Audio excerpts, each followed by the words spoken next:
Okay,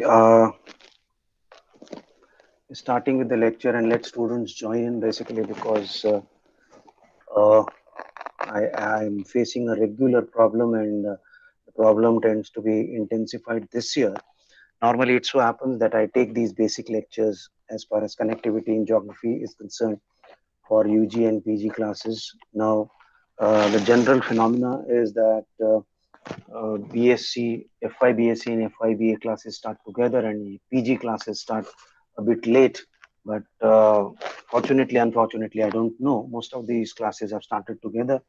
So a perennial issue with me is I tend to mix up and eventually forget as to what I had done in the earlier class with uh, the respective class as such. And in fact, I got so busy yesterday that I totally forgot, and I'm sorry about that, that I could not conduct your lecture yesterday. Okay, it was late in the afternoon that, in fact, I saw one of the messages, and then I realized that I should have been there for your lecture. Not that I was not ready, but as I said, unfortunately, I totally forgot about the lecture as such. Okay, having said that, you would have to help me with where we had stopped last time. What were we discussing last time so that we move ahead with the topic in association to that So lecture? we were Yeah. doing time zones and daylight saving and Okay. Okay. So there is where we were. Fine. In that case, I will do one thing: daylight saving, time zones, etc. is here.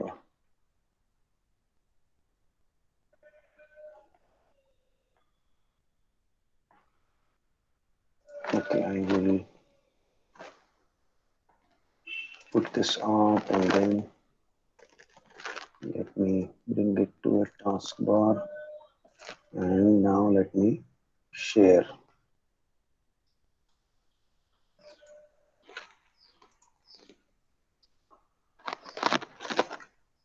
Okay, so if you can see in front of you right now, let me just check if I'm visible and then we can proceed.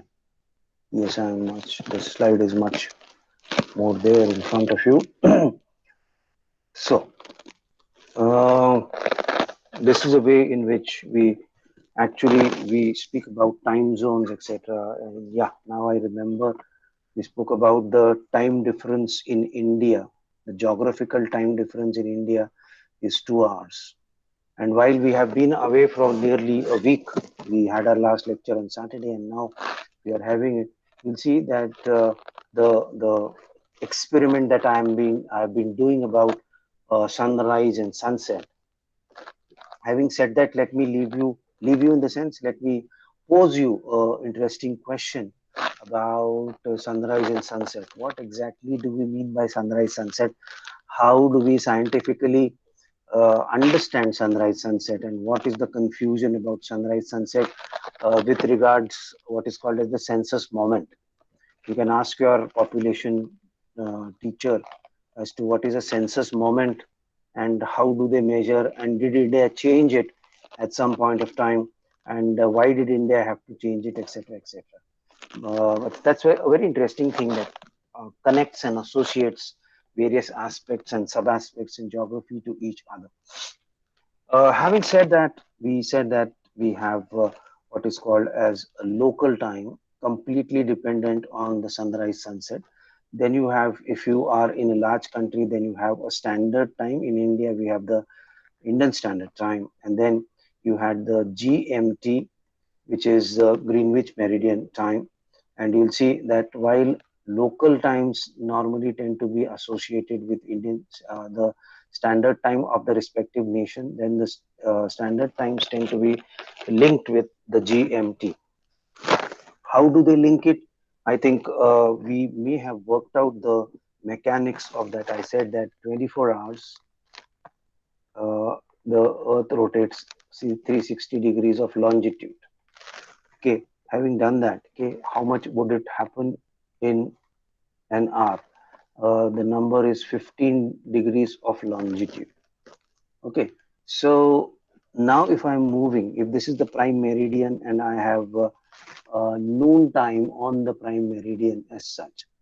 Okay, as I've already told you all that the earth moves from west to east, and that is why the sun seems to be going from the east to west.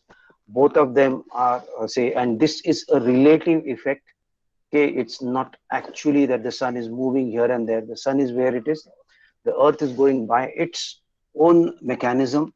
It's only the perspective that we have as entities on the surface of this particular planet that we tend to see that the sun is rising and the sun is setting, and also the fact that the sun changes its position from where it rises, where it sets during the summer and the winter.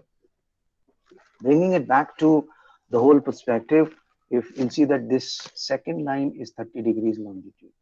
So this somewhere here would be 15 degrees. So while it is 12 noon here, so let me say this is 15 degrees east, and let me say this is 15 degrees west. Okay, and this is going to be 30 degrees east and 30 degrees east and west. And if we are saying that it takes 1 hour to complete a shift of 15 degrees, that means if it is noon time at the prime meridian, what is going to be the time at 15 degrees east? Can anybody give me the answer?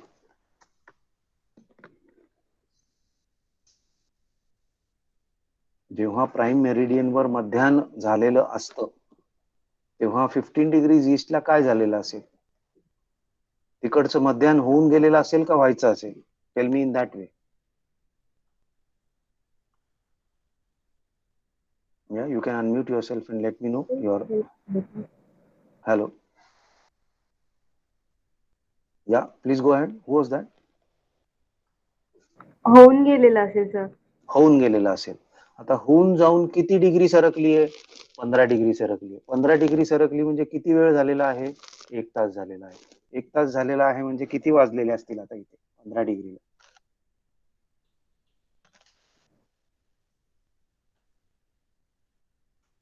इथे 12 वाजले. या इथे या लाईनवर इथे किती वाजले असतील? किती किती वाजला असेल? 1 वाजलेला असेल. 30 ला किती वाजले असतील?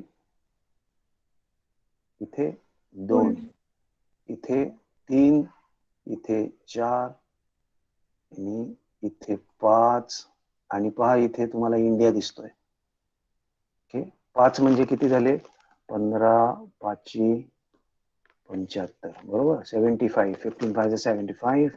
And the central meridian of India, आपण मागच्या वेळेस त्याचं नाव घेतलं होतं, कुठल्या शहरातनं जाते?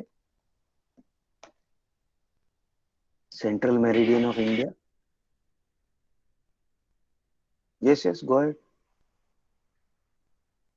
प्रत्येक वेळेस बरोबरच यायला पाहिजे असं नाही, पण इम्पॉर्टंट इज की आपण एक अटेम्प्ट करतोय, जेणे आपलं कॉन्सन्ट्रेशन आपण जे बघतोय त्याच्यावर राहतं हे सिद्ध होतं. चुकलं तरी चालेल, त्याला काय. Which place is that? 82.5. What is it? Mirzapur. Mirzapur, yes. So Mirzapur वर किती वाजलेले असतील? इथे 12 वाजलेले असतील तर 1 2 3 4 5 आणि अर्धा तास म्हणजे 5:30 वाजलेले असतील, बरोबर.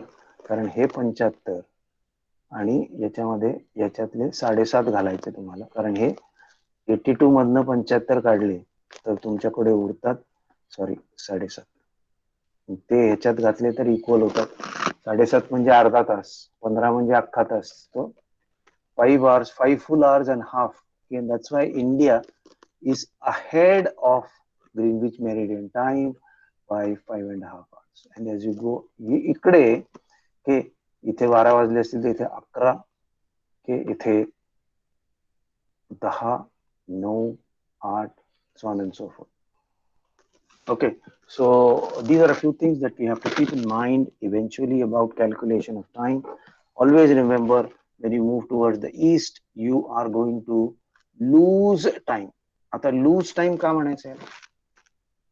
थोडासा गमतीशीर भाग आहे म्हणून मी थोडा अजून थांबतो या पॉइंटवर. Okay. Towards the east, I lose time. Towards the west, I gain time. What does that mean?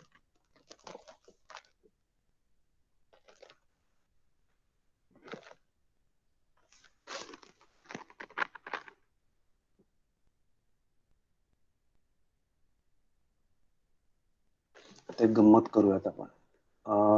तुम्हाला दिसतंय का नाही माहित नाही, पण इथे कुठेतरी कुठलं शहर आहे? दुबई. लेटेस्ट से दुबई वरनं मला मुंबईला यायचंय. Okay, let us imagine that is going to happen. Now, Dubai is along this particular longitude, बरोबर, आणि इंडिया अजून थोडी पुढे आहे. तर साधारण दुबई आणि भारतामध्ये 1 आणि अर्धा 1.5 तासाचा फरक असण्याची शक्यता आहे. ते सगळं आपण हायपोथेटिकल करू, लेट अस नॉट गो, कारण आता आपल्याकडे ती आकडेवारी नाही. याच्यावरून असं दिसतंय की साधारण 1.5 तासाचा फरक आहे. एक. दुसरी गोष्ट, दुबईवरनं भारतात यायला 2 तासाचे अवधी लागतो. समजून घ्या व्यवस्थित मी काय सांगतोय, आणि आपल्याला हे लूज टाइम गेन टाइम जे आहे हे समजून घ्यायचं आहे. 2 तासाची जर्नी आहे आणि टाइम डिफरन्स जो आहे हा 1.5 तास आहे. टाइम डिफरन्स आणि जर्नी. आता माझा प्रश्न असा आहे की जर 11 वाजता सकाळी morning the aircraft takes off from Dubai towards Mumbai. By the time it reaches Mumbai, what would be the time? हा माझा सिंपल प्रश्न आहे. तुमच्या समोर त्याचे रिक्वायरमेंट्स आहे आणि now we have to calculate किती वाजलेले असतील. कॅल्क्युलेट कसं करणार? 11 वाजलेले आहेत. एकूण किती जर्नी आहे? 2 तासाची जर्नी आहे. म्हणजे किती 1 वाजायला वाजता. पाहिजेत? 1 वाजता पोहोचेल, बरोबर. मात्र you are moving towards the east, so you will have to add this into that. Add in that म्हणजे 1 + 1.5 म्हणजे तुम्ही मुंबईत उतराल तेव्हा 2:30. yes, the pilot will announce कि हम बम्बई अंतरराष्ट्रीय हवाई अड्डे पर पहुंच चुके हैं. यहाँ का तापमान इतना है और यहाँ इस समय 2:30 हुए हैं. आता गंमत बघा, तुम्ही आता ह्याचं लूज टाइमचं कॅल्क्युलेशन नेमकं काय आहे? तर आम्ही निघालो 11 वाजता. मला बाहेर सांगण्यात आलं की तुम्ही 2 तासात मुंबईला पोहोचाल. म्हणजे मी म्हणणार की ओके, मी 11 वाजता निघतोय, 1 वाजता मी मुंबईत पोहोचायला पाहिजे. मी मुंबईत उतरतो तेव्हा माझा पायलट मला सांगतोय साहेब इकडे 2:30 वाजलेले आहेत. व्हॉट विल यू से? अरे मी तर 1 वाजता पोहोचायला पाहिजे होतो, पण इथे तर 2:30 वाजलेले आहेत. किती तास हरवले माझे? 1.5 तास हरवलेला आहे. हा 1.5 तास कुठला आहे? टाइम डिफरन्सचा 1.5 तास आहे. ते हरवले म्हणून आपण ह्याला लूज टाइम असं म्हणणार आहे. आलं लक्षात का नाही आलं? लुझिंग टाइमची कन्सेप्ट आली का लक्षात? हो sir. Yes, sir. Okay. Now, what we will do is we'll work it out in the exactly opposite direction. And now I am in Mumbai. झालं माझं काम मुंबईतलं झालेलं आहे. आणि now I need to fly back to Dubai, which is here. Other things remain the same. माझा time difference जो आहे हा किती होता? 1.5 तास होता. माझी जर्नी जी आहे, जर्नी टाइम जो आहे तो 2 तास आहे. माझी फ्लाइट सकाळी 8 वाजताची आहे. ओके. मी बसलो फ्लाइट मध्ये. पुन्हा वैमानिक सांगतो, द पायलट सेज कि हम यहाँ से वहां जाने वाले एयर इंडिया किंवा कुठल्याही फ्लाइट में आपका स्वागत है. हमारी जर्नी जो होगी वो 2 घंटे में तय की जाएगी. तुम्ही काय म्हणता? ओके, आता 8 वाजलेले आहेत. मी दुबईत पोहोचीन तेव्हा किती वाजायला पाहिजेत? 10 वाजायला पाहिजेत. होतं फ्लाइट सुरू होते, टेक ऑफ होतं, you start moving, you start enjoying here and there, you have your breakfast etcetera ते सगळं सर्व केलं जातं, तेवढे 2 तास जातात, and you land at Dubai International Airport. And then again the pilot says कि हमारे साथ यात्रा करने के लिए बहुत बहुत धन्यवाद, इस समय आप दुबई के इंटरनेशनल एयरपोर्ट पहुंच चुके हैं और बाहर का तापमान 34 डिग्री सेल्सियस है और यहाँ का समय इस समय बजे है 8:30.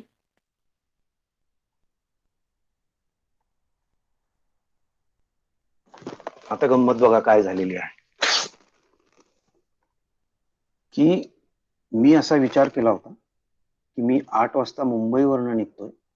This journey is going to cost me 2 hours, so I should be reaching Dubai at 10 o'clock in the morning.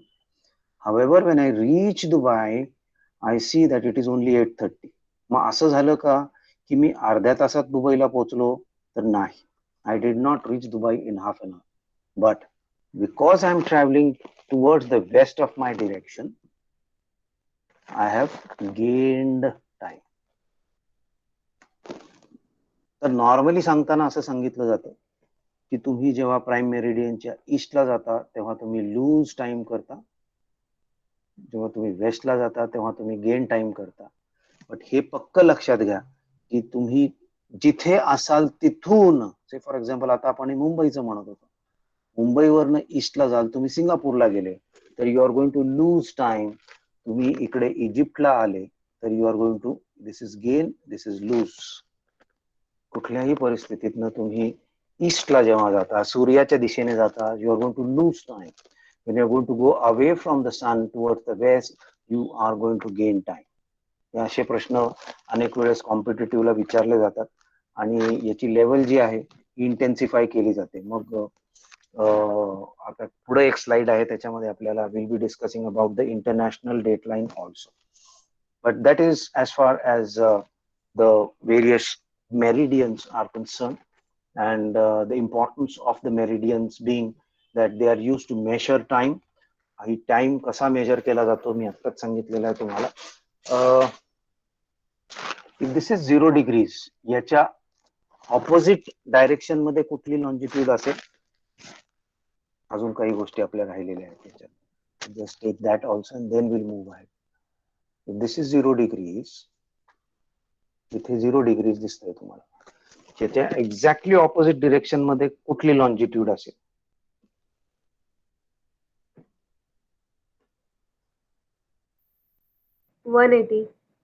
Yes, 180. ती 180 जी आहे तिला म्हटलं जातं इंटरनॅशनल डेट लाईन. तिला इंटरनॅशनल डेट लाईन का म्हटलं जातं सांगता येईल तुम्हाला? आणि ते विचार करत असताना अजून एक प्रश्न की टोटल किती लॉन्जिट्यूड्स असतील? प्राईम लॉन्जिट्यूड्स जे आहेत हे टोटल किती असतील? रेखावृत्त किती असतील एकूण? इकडच्या आणि इकडच्या अशा मिळून किती होतात?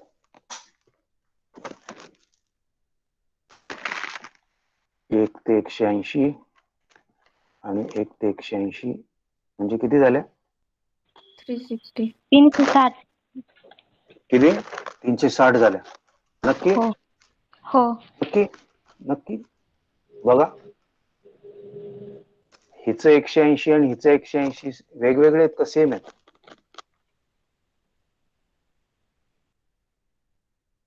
एकच आहे ना ते 180. सेमच आहे.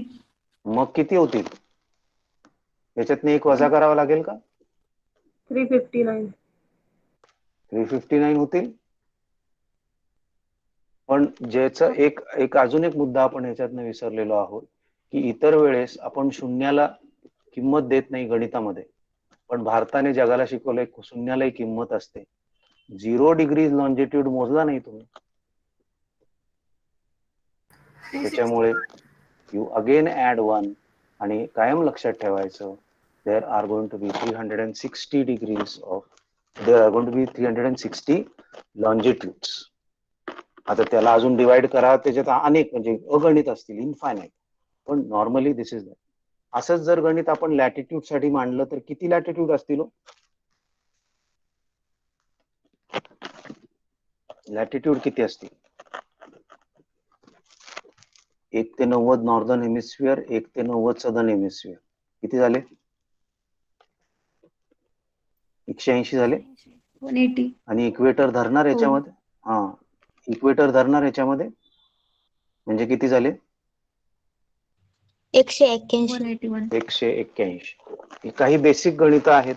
आपलं जॉग्रफी भारी हे दाखवण्याकरता, इम्प्रेस करण्याकरता हे तुम्ही फार छान वापरू शकता. आणि आता तुम्ही मास्टरला लक्षात घ्या, मास्टर सारखं वागायला शिका.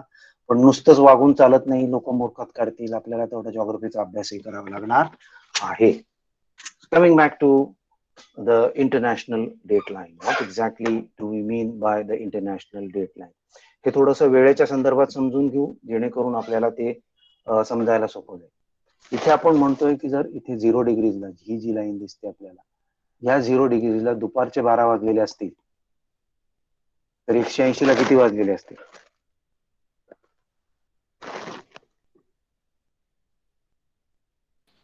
रात्रीचे 12. Yes, midnight. मिडनाईट असणार, रात्रीचे 12. रात्रीच्या 12 वाजता काय होतं? तारीख बदलते. and that is why it is called as the international date line. आता तुम्ही म्हणाल सर, तारीख तर भारतातही बदलते ना, त्याची काय गरज आहे तेवढ्यात त्याला घ्यायची? So there is very interesting story that goes around this, की अराउंड 1915 का 20, I am not very sure about that, हे मंडळी सगळे अमेरिकेत भेटली होती. अँड दे वर डिसाइडिंग, हे लॅटिट्यूड वगैरे आखायचं सगळं नक्की झालं. आखायचं म्हणजे काय, पेन पेन्सिल घेऊन गेले नव्हते सगळे, पण ही सिस्टीम अडॉप्ट करायची हे पक्क झालं होतं. पण 0 डिग्रीज जीएमटी जे आहे हे कुठं असेल हे काय अजून निश्चित झालं नव्हतं. आणि गमतीचा भाग असा आहे, ते निश्चित झाल्या नसल्यामुळे तो जो काळ होता 1920 आसपासचा, तेव्हा आपण पाहतो की एक वर्ल्ड वॉर पण होऊन गेलेलं होतं आणि गोष्टी काही जास्त निवळल्या नव्हत्या. त्याच्यामुळे फ्रान्स आणि इंग्लंडचं वैर होतं. जेव्हा बहुतांशी लोक म्हणायला लागली की आपण असं करूयात की लंडन तर एक मोठं शहर आहे, थोडंसं तिथे अवघड जाईल, पण लंडनच्या थोडंसं पूर्वेला ग्रीनविच नावाचं एक छोटंसं गाव आहे, ते गावच होतं त्या 100 वर्षापूर्वी. तिथे आपण एक ऑब्झर्वेटरी करू आणि त्याला आपण म्हणून म्हणायला सुरुवात करू आजपासून 0 डिग्रीज लॉन्जिट्यूड. फ्रान्सच्या लोकांना हे काही पटलं नाही. ते म्हटले ते पॅरिस मधनं जाणार, तुमच्या लंडन बिंडनचं आम्हाला काही माहित नाही. आणि believe me, for the next 20 to 25 years France had its own prime meridian. म्हणजे बाकीचं जग हे ग्रीनविच धरून चाललं होतं. फ्रान्स आणि त्याच्या कॉलनीज जिथे जिथे होत्या, आफ्रिकेमध्ये, एशियामध्ये, आपल्याकडेही त्याच्या कॉलनीज होत्या बघा, पॉंडिचेरीमध्ये आहे. अजून एक जनरल नॉलेजचा क्वेश्चन, फ्रान्सच्या किती किती कॉलनीज होतं आपल्याकडे? कुठे कुठे आहेत कॉलनीज, नावं सांगू शकता? आपल्याला कायम पॉंडिचेरी माहिती असतं, आता त्याला पुडुचेरी म्हणतात, मी इथे पॉंडिचेरी म्हणतो. अजून कुठे कुठे आहे सांगता येतील?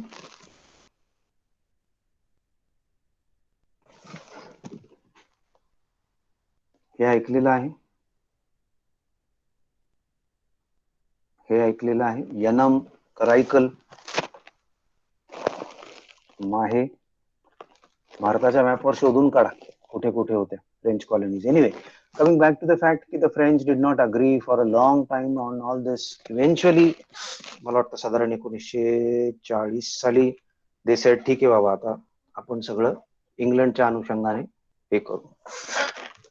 आता इंग्लंडच का ठरवायचं होतं? हे सगळे जगभरची लोक एका ठिकाणी भेटली, पण इंग्लंड ठरवण्यामागचं कारण काय होतं? इंग्लंड किंवा तत्सम हा एरिया ठरवण्याचं कारण का होतं? तर की समजा हा प्राईम मेरिडियन इथे आहे, तर याच्या एक्झॅक्टली ऑपोजिट 180. तर तो प्राईम मेरिडियन ठरवण्याची जबाबदारी फार जिकरीची होती. त्याचं कारण असं होतं की जर जागा चुकली असती तर 180 डिग्री, ज्याला आपण इंटरनॅशनल डेटलाईन म्हणणार आहोत, त्याची थोडीशी गडबड होऊ शकली असती. कारण हे 180 डिग्री जर ऑस्ट्रेलियाच्या मधनं वगैरे गेलं असतं तर काय प्रॉब्लेम झाला असता मला सांगा बरं.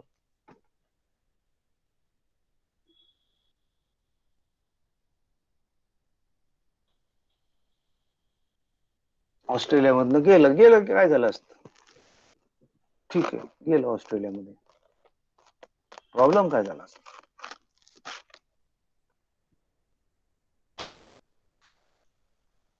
आणि हे पाठ करणं जॉग्रफी वेगळं आहे. जॉग्रफी समजून घेणं, understanding the processes of geography, मग हे टाइमचं असू दे, जिओमॉर्फॉलॉजी असू दे, किंवा क्लायमेटॉलॉजी असू दे, इकॉनॉमिक जॉग्रफी असू दे, त्याचा संदर्भ कुठं आहे आणि त्याचा भूगोल काय आहे हे समजून घेणं अतिशय गरजेचं आहे. काय जॉग्रफिकली काय प्रॉब्लेम झाला असता ऑस्ट्रेलियासाठी? ही त्यांची इंटरनॅशनल डेटलाईन म्हणून जगाने ठरवली, आता ठरवली ठीक आहे, पण मग काय प्रॉब्लेम झाला असता? काही सुचतंय? हो म्हणा, नाही म्हणा. एकाच देशामध्ये दोन दोन तारखा निर्माण झाल्या असतात. Exactly. In a single country, you would have two different dates. जे वेळा तर सोडा, इकडे 1 वाजला आणि इकडे 2 वाजले ते तर सोडा. एका ठिकाणी मंगळवार असला असता आणि एका ठिकाणी सोमवार असला असता, किंवा एका ठिकाणी मंगळवार असला असता आणि दुसरीकडे बुधवार असला असता. This would have been an absolutely chaotic situation for many things in that particular country. आणि ऍक्च्युली एवढी सगळी काळजी घेऊन सुद्धा तुम्ही पाहाल की इंटरनॅशनल डेटलाईन ही जी तुम्हाला इथे दिसते, ही सुद्धा काय बाकीच्या लॉन्जिट्यूड सारखी सरळ सरळ नाहीये. ही उत्तर गोलार्धामध्ये, ही रशिया आणि अलास्कामध्ये थोडीशी त्यांनी चेंज करून घेतलेली आहे. आता हे इकडे असं का चोच काढलेली आहे बाहेर, तर ह्याला हे जी शेपूट आहे इथे अमेरिकेचं, इथे पुढे you have islands. These islands are called as what? माहितीये कुणाला या आयलँड्सला काय म्हणतात? या स्केलवर ते दिसत नाहीये तुम्हाला, पण तुम्ही झूम इन केलं जगाच्या नकाशावर तर तुम्हाला इथे ते आयलँड्स दिसतील. These are called the Aleutian islands. ही सगळी अमेरिकेची मालमत्ता असल्यामुळे त्यांना तेवढ्या आयलँड्स मध्ये वेगवेगळे दिवस घडवून आणायचे नव्हते. हे झालं उत्तर गोलार्धामध्ये. विषुववृत्ताच्या जवळ पुन्हा you have island here of Micronesia. या मायक्रोनेशिया मधनं हे मधनं गेलं असतं तर पुन्हा प्रॉब्लेम झाला असता. ते म्हटले तुम्ही फक्त अमेरिका आणि रशियाच बघता, तुम्ही आमचं काय नाही बघणार. लोक म्हटले ठीक आहे तुमचंही बघू. सो इकडे थोडासा चेंज करून घेतला आणि मग खाली जाऊन इथे पुन्हा थोडेसे आयलँड्स आहेत की हे सगळे एकत्र घेण्याकरता. See that in spite of utmost, बघा इकडे तुमची इंग्लंड आहे, तो तुमचा 0 डिग्रीज हा साधारण इकडे आहे आणि तिथून 180 डिग्रीज इकडे आले. आता मला एक सांगा, पुन्हा एक छोटा प्रश्न. जेव्हा आम्ही अमेरिकेवरनं उडतो आणि टोकियोला येतो, कॅलिफोर्निया मधनं निघालो लेटस से आणि टोकियोला आलो, वेळेमध्ये काय फरक राहिला? काय झाला फरक? समजा आपण असं म्हणू की आज तारीख किती रे? आज तारीख आहे 28. 28 तारखेला अमेरिकेतनं विमान उडालेलं आहे. लेटस से रात्रीच्या 8 वाजता उडालेलं आहे. आता हे एवढ्या कॅल्क्युलेशन मध्ये जायची गरज नाही, पण उत्तर सोपं करायला कॅल्क्युलेशन करायचीच गरज नाही. एकूण 12 तास लागतायत विमानाला. तर 28 तारखेला उडालेलं विमान किती तारखेला याच्यात पोहोचणार आहे? टोकियोला, जपानमध्ये किती तारखेला पोहोचेल? What time, what day would it reach Japan?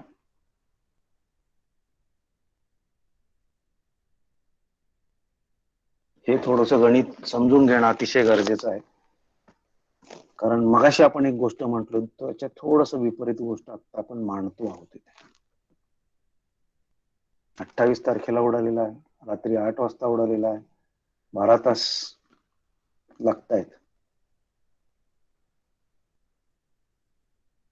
हे साधं गणित आहे ना. 29 तारीख होणार की नाही पोचता पोचता? आणि टाइम डिफरन्स तो तर नंतरच मोजू आपण. when you are crossing the international date line from your right hand to the left hand, you are going to lose time. हे थोडस उलट होतं बघा मगासच्या पेक्षा. आणि मी ऑस्ट्रेलियातनं उडून जर पेरूला आलो तर I am going to gain time across the standard across the international date line. The very important thing that we have to remember. बाकीच्या वेळेस काय होतं, तुम्ही तुमच्या कुठेही असा तुम्ही पूर्वेकडे निघाला की यू लूज टाइम, तुम्ही पश्चिमेकडे निघाला की यू गेन टाइम. पण पूर्वेला जात जात जात जात जात जात तुम्ही जर इंटरनॅशनल डेडलाईन क्रॉस केली तर you are going to gain time. हा महत्वाचा संदर्भ लक्षात घ्या.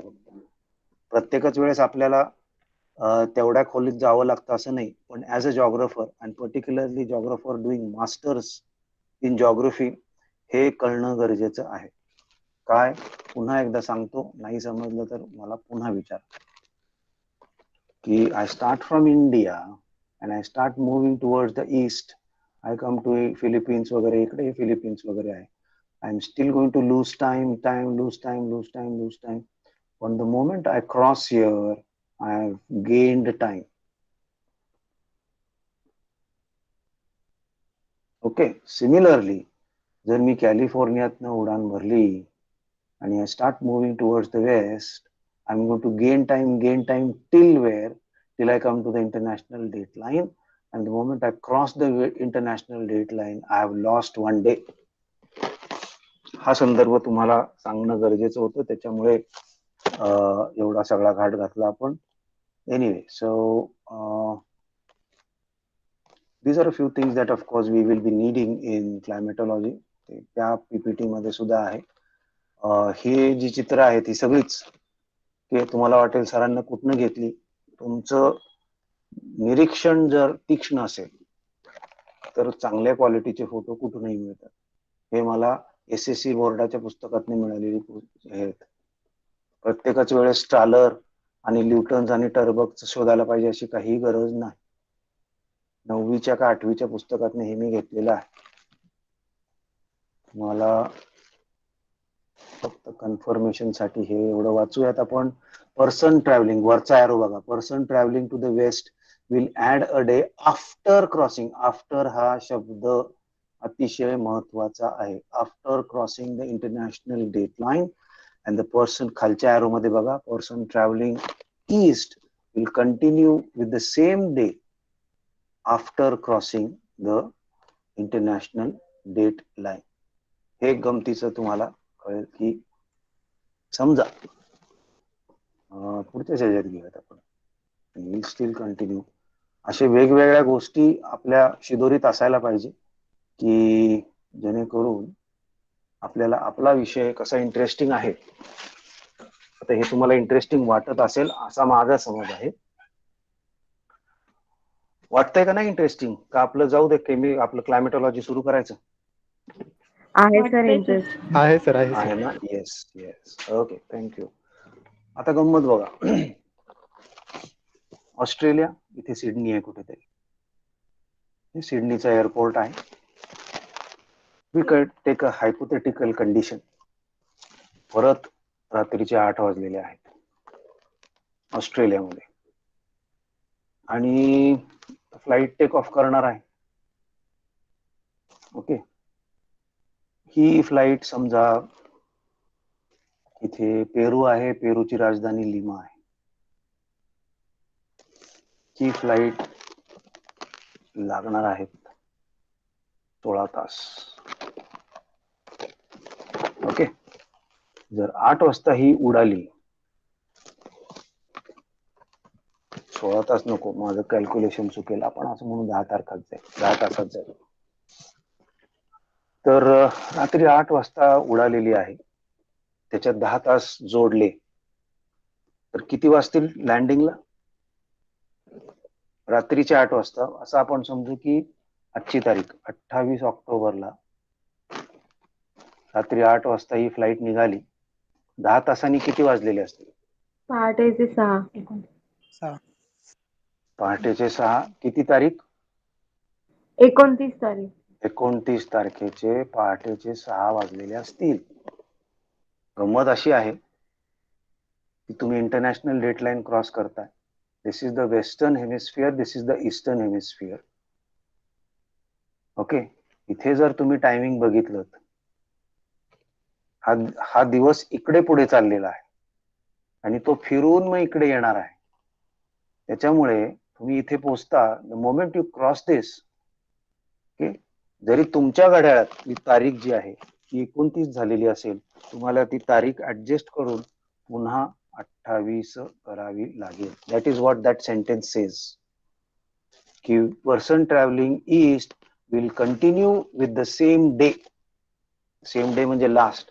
आता ह्याच्यात अजून जर तीव्र करायचं असेल तर इकडचे गणित द्यायचं आणि 12 वाजलेले आहेत असं म्हणायचं. इकडून इकडे जाताना किती वाजतील, इकडून इकडे जाताना किती वाजतील.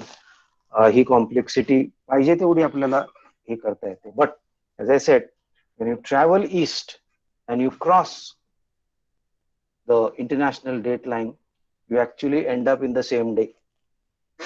ही काही विचित्र सत्य आहेत टाइम झोनच्या बाबतीत, ही आपण लक्षात ठेवणं गरजेचं आहे. Let me see if I missed out on anything else. मी तुम्हाला दाखवत जाईन मला आणि विचारीन जिथे विचारायचं तिथे. लॅटिट्यूड लॉन्जिट्यूडचं एक्सप्लेनेशन केलंय का रे मी तुम्हाला? व्हॉट इज अ अक्षवृत्त आणि रेखावृत्त नेमकं कशाला आणि कसं मोजायचं? Have we spoken about that? कारण उद्यापासून मला कुठल्याही परिस्थितीत क्लायमेटॉलॉजी सुरू करायची. केलंय का हे? येतं का? नाही केलं? येतं का तुम्हाला काय लॅटिट्यूड लॉन्जिट्यूड? गोंधळ होत नाही ना कधी? एक्सप्लेन करू म्हणताय? हो का नाही तर ते तर सांगा सर. ते टाइमपास करू नका, पुढे करायचं. चला. काय म्हणताय? हॅलो, करा सर एकदा सर. रिवाइज करूयात आता. ठीक, काय हरकत नाही. If you define a latitude first, let us see. By the way, latitude हे जे आहेत याची कॅरेक्टरिस्टिक्स समजायच्या आधी इथे एक स्लाइड गेली, त्याच्यात लॉन्जिट्यूडचे आहेत, त्याच्या मोस्टली ऑपोजिट आहेत. लॉन्जिट्यूडचे कॅरेक्टरिस्टिक्स दिलेले आहेत. They are non as meridians म्हटलं जातं त्याला. आणि त्याच्यामुळे ही जी आहे महत्वाची सगळ्यात, तिला प्राईम मेरिडियन असं म्हटलं जातं. दे रन नॉर्थ साऊथ, उत्तरेकडनं दक्षिणेकडे जातात. Okay, the major distance east and west from the prime meridian. Okay, असं मोजता तुम्ही ह्याला, बरोबर. Farthest point are farthest apart at the equator, म्हणजे हे इक्वेटरला त्यांच्यातला डिस्टन्स मॅक्सिमम असतो आणि पोहोचला तर ते एकत्र येतात. Cross the equator at right angles, हा जर इक्वेटर आहे तर हे राईट अँगल्सनी छेद देतात त्याला. lie in the planes that pass through the earth's axis, हे महत्वाचं आहे अगेन, कारण हे याच्याशी रिलेटेड आहे.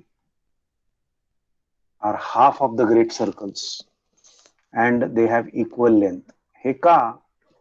तर आपण जर लॅटिट्यूड पाहिले, कुठे गेले लॅटिट्यूड? हे बघा, हे लॅटिट्यूड आहे तुमच्या. आत्ता जे आपण सगळं गेलं हे ह्याच्याशी रिलेटेड होतं. काय काय होतं त्याच्यामध्ये? तर दे रन नॉर्थ साऊथ. हे कसे आहेत? हे ईस्ट वेस्ट आहेत. हे असे आहेत, हे असे आहेत. North south, east west. Then they are concentric circles. Equal आहेत का लेंथ मध्ये?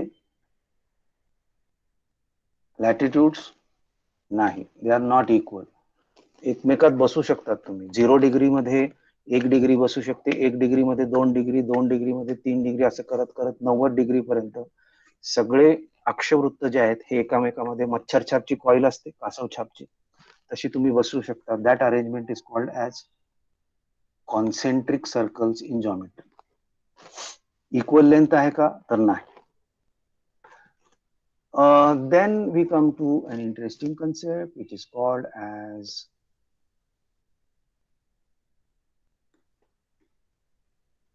great circles. What are great circles? तुमचं लक्ष नसेल तर हा भाग परत वाचूयात आपण. These are half great circles. एक लॉन्जिट्यूड ही अर्धी आहे, तिच्या समोरची लॉन्जिट्यूड घेतली आणि दोन्ही जोडल्या तर एक ग्रेट सर्कल तयार होतं. All longitudes are great circles. All latitudes are not great circles. मी काय म्हणजे मला काय नेमकं म्हणायचं? Latitudes are not great circles. Only equator is the largest great circle. काय म्हणायचं मला नेमकं?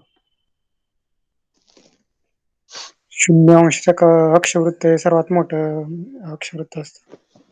का पण त्याला लार्जेस्ट ग्रेट सर्कल, पहिलं तुम्ही थोडीशी तुमची गल्लत झाली आहे. ग्रेट सर्कलची संकल्पना समजून घ्या. What is a great circle? 360 पूर्ण होतं ना. नाही.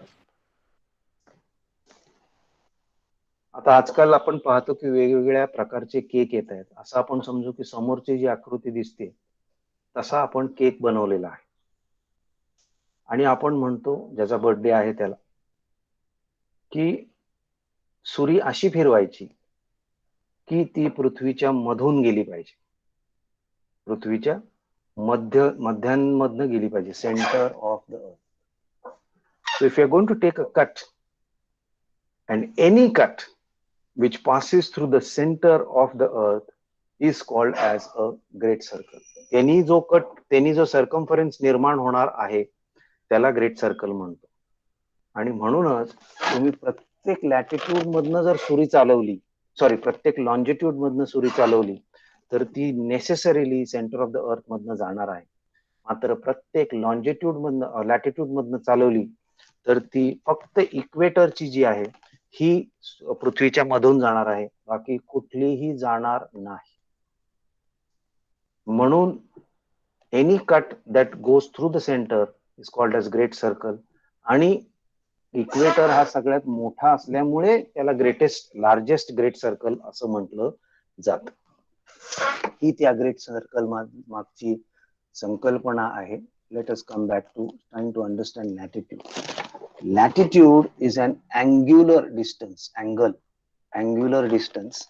between any point on the surface of the earth. Okay, हा कुठे इथे पॉइंट घ्या आणि सेंटर ऑफ द अर्थ. कसं करायचं तर आता इथे पहा की इथे तुम्हाला 10 डिग्री लॅटिट्यूड, 20, 30, 40, 50 हे सगळं दिसतंय. याच्यातलं आपण 30 वर कॉन्सन्ट्रेट करू. हा जो पॉइंट आहे हा जर आपण इथे सेंटर पर्यंत घेऊन गेलो, जो इथे ऑलरेडी केलेला आहे पहा, 30 डिग्रीचा जो आहे ही लाईन खेचून सेंटर पर्यंत नेलेली आहे. हा तुमचा हॉरिझॉन्टल आहे, हा 30 आहे. हा मोजला तर किती अँगल येतो? 30 डिग्रीज. हा अँगल मोजायचा आहे to the centre of the earth. That is called as a latitude. मग तुम्ही तो 40 ला करा, 50 ला करा, 60, 70, 80, 90 जो आहे हा एक्झॅक्टली अबाव असणार आहे, हा राईट अँगल असणार आहे. That is how you measure latitude. As far as longitude is concerned, you do it the opposite way. म्हणजे तुम्ही प्राईम मेरिडियन घेता आणि त्याच्यापासून तुम्ही मोजता. आता इथे ही प्राईम मेरिडियन थांबा, परत आपण गोंधळ अजिबात करायचा नाही. इथे जी तुम्हाला ही लाईन दिसते ही प्राईम मेरिडियन आहे. ओके, आणि ह्या सगळ्या तुमच्या 10 डिग्रीज, 20 डिग्रीज, 30, 40, 50, 60 ह्या आहेत. असं करत करत मी जर ह्या लाईन पासून अँगल घेतला, जो कुठला अँगल असेल तो मोजता मोजता मी उजवीकडे डावीकडे जाणार आहे. आणि इथे 90 डिग्रीचा लॉन्जिट्यूड आहे. इथून ह्याचा कोन जो आहे हा 90 डिग्रीचा आहे, म्हणून this is 90 degrees longitude. Okay, so you will see that latitudes are going to be measured this way and longitudes are going to be measured this way. ह्याचं जर पुन्हा तुम्हाला नाहीच समजलं बाबा, याचं जर तुम्हाला थोडक्यात पटकन रिव्हिजन करून घ्यायची असेल तर ज्यांनी माझं चॅनल सबस्क्राईब केलेलं आहे, युट्यूब चॅनल, त्याच्यामध्ये अगदी सुरुवातीला लॅटिट्यूड आणि लॉन्जिट्यूड 4-4 मिनिटाच्या 2 छोट्या क्लिप्स आहेत. या दोन्ही पाहिल्यात तर तुम्हाला ते अजून व्यवस्थित समजायला निश्चित मदत होईल. नाही सापडलं तर फक्त एक मेसेज टाका, सर सापडत नाहीये. मी कॉपी करून लिंक टाकतो जेणेकरून तुम्हाला ऍक्सेस करता येईल. ओके, मिळाली लिंक कोणाला दुसऱ्याला ज्यांनी अजून मला वाटते काही मुलांनी सबस्क्राईब केलेलं आहे चॅनल माझं, त्यांनी तुम्ही शोधून जर काढलं लॅटिट्यूड लॉन्जिट्यूड तर ते मिळेल. नाही तर फक्त मला मेसेज टाका ग्रुपवर, मी ते तुम्हाला तिथे सेट करून देतो. त्याच्यानंतर आपलं हे झालं का रे? मिलानकोविच सायकल सांगितले मी तुम्हाला काय असतात, कसे असतात. मिलॅनकोविच सायकलचा संदर्भ कशाशी रिलेटेड आहे? झालंय आपलं? No sir. ओके, मग उद्या आपण हे करूयात. आज फक्त तुम्हाला त्याचं जरा चलचित्र दाखवतो. आणि हे बघा, इकडे उजवीकडे दिसतंय तुम्हाला. This is one aspect of Milan. 3 cycles असतात मिलॅनकोविच म्हणतो. त्यातली ही पहिली सायकल आहे, ही दुसरी सायकल आहे. पहिल्या सायकलला ऍक्सियल टिल्ट म्हणतात, दुसऱ्या सायकलला ऍक्सियल प्रिसिशन असं म्हणतात, आणि तिसरा जो मुद्दा आहे मिलॅनकोविचचा त्याला ऑर्बिटल एक्सेंट्रिसिटी असं म्हटलं जातं. इथे वर जे तुम्हाला दिसतंय हे जर तुम्ही कॉपी करून तुमच्या युट्यूबच्या ह्याच्यावर ह्याच्यात टाकलं तर तुम्हाला मिलॅनकोविच बद्दलची माहिती, मला वाटतं एक 7-8 मिनिटाचा तो क्लिप आहे, त्याच्यात सुद्धा मिळेल. मिलॅनकोविच काय म्हणायचं होतं, त्याला नेमकं काय आहे हे सगळं थोडंसं वाचून घेतलं तर उद्या आपल्याला डिस्कशनला अजून मजा येईल. उद्या मला आठवण करा, हे आपल्याला घ्यायचं आहे.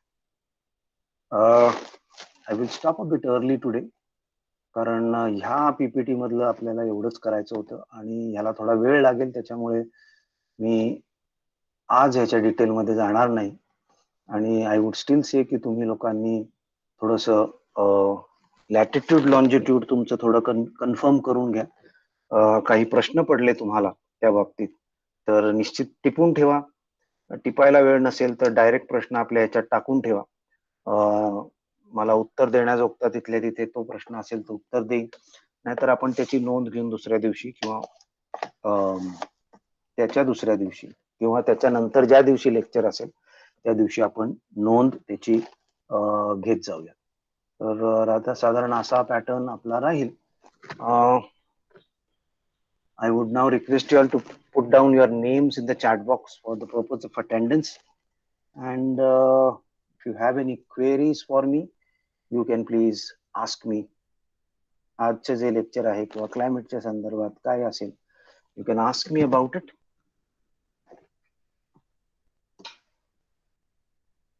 आणि नसेल तर after you finish your attendance, you can leave the meeting. We'll meet tomorrow at 10:30.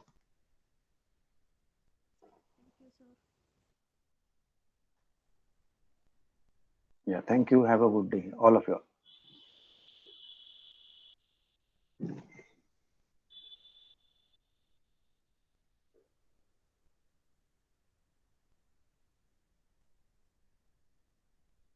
Sir Yes, Kartiki. Yeah, go ahead. Approximately कधी स्टार्ट होईल?